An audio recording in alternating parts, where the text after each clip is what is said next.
So yesterday, if you watched that video, we just started the wheat harvest and it was towards evening, so we basically spent a little bit of time getting the combine tuned in and decided we'd hit it hard today.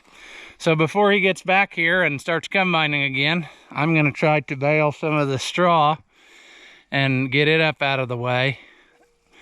I'm working by myself, so it's going to take a little while, and it's a nice sunny and 140 degrees today, so just a good day to do any baling. Now I know you're going to say something about this because this is not an Oliver baler, but my grandpa bought this new in the 1960s, and I'd hate to say how many hundreds of thousands of bales that it has baled. And the reason that he bought a John Deere baler is we had an old B John Deere, and then he bought a 2020 with a loader. And so he was in there one day getting parts or something, and there was a whole bunch of guys around this baler. And he asked one of the salesmen, said, "What's going on?" And they said, "Well, these are service guys from all over the state, and the guys from the John Deere factory are here to teach them how to set up a square baler." So he told them, "Well, when they're done, just pull it to my house because I want that baler." He said that he figured if the factory came out to set it up, that it would be exactly right. And it really proved that way for him because he baled for years and never had to turn a wrench on it. When I was a kid, it was to the point that it was starting to miss bales, and we had the dealer out and they couldn't figure it out, and we just basically parked it because we'd switched to doing round bales by then. So about 10 years ago or so, I pulled it out of the shed and decided it was either gonna get fixed or quit sitting around because it's just taking up space. And what it amounted to is they put on a new knotter on this one side, and I think that this is the new side, and they didn't have the knife arm bent up to where it was brushing the twine off the bill hook, so it was just balling up on there and not kicking it off.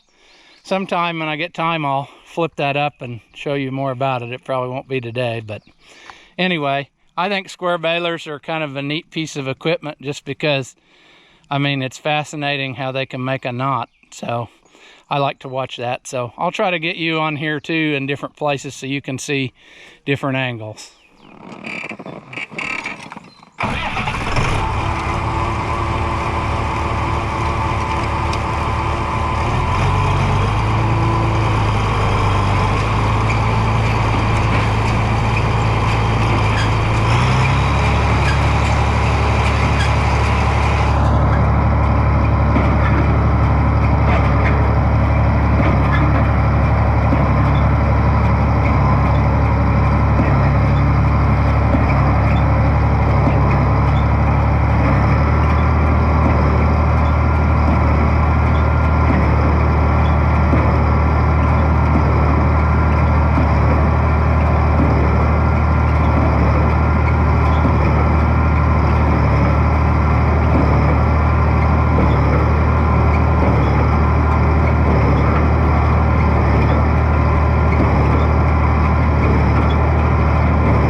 one side run out of twine, it didn't start the new bale, so I had to refeed it. And this is something that people ask about, how to restart the twine so that it's in the right place. And basically what I do is, once it's all fed through there, then you tie it in a knot around this bar, and then I'll show you how to trip it here in a second. So now you see what I've done. I just, after I put it through the needle, I tied it to this bar. And now we'll come up here and we'll trip the knot arm so that it brings it up and puts it in the twine disc where it belongs.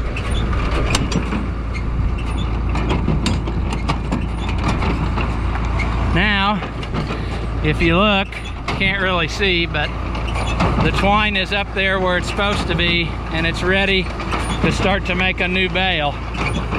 I'll probably have to pull the straggler piece off of the knife arm before we start, but it should be ready to go.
Well, I don't know how much footage it actually got.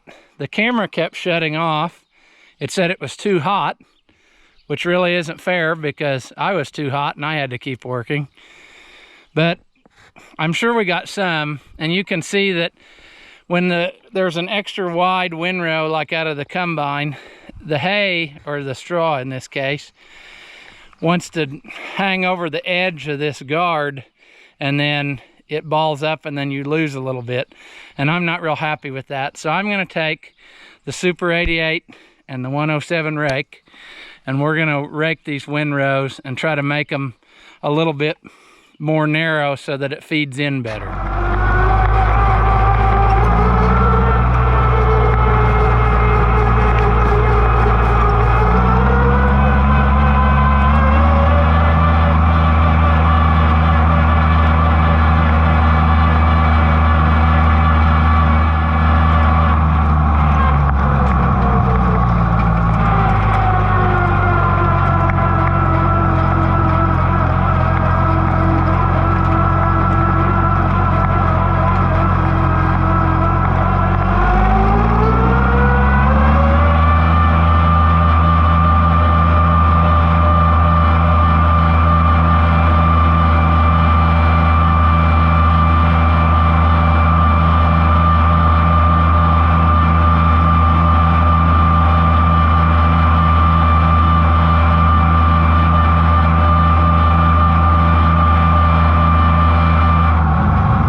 Well, now that the camera's had a nice relaxing rest in the shade while I finish raking, we'll try this again.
I think we're gonna call that good for now. And if you like these videos, please remember to like and subscribe, and we'll see you in the next one.